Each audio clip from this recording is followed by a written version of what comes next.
you're experiencing a stuck loading screen in Elden Ring, follow these steps to troubleshoot and potentially resolve the issue. Step 1. Check server status. Visit the official Elden Ring website or social media channels to check if there are any ongoing server issues. Sometimes, server maintenance or outages can cause loading problems. Step 2. Restart the game.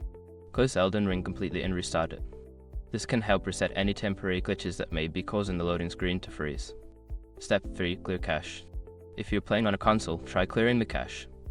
For PlayStation, turn off the console, then hold the power button until you hear a second beep. For Xbox, hold the power button for 10 seconds to turn it off, then unplug it for a minute before restarting. Step 4. Update the game. Ensure that your game is updated to the latest version.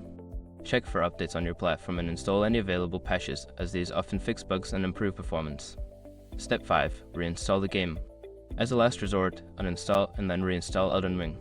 This can resolve deeper issues that may be causing the loading screen to get stuck. If the problem persists after trying these steps, consider reaching out to customer support for further assistance.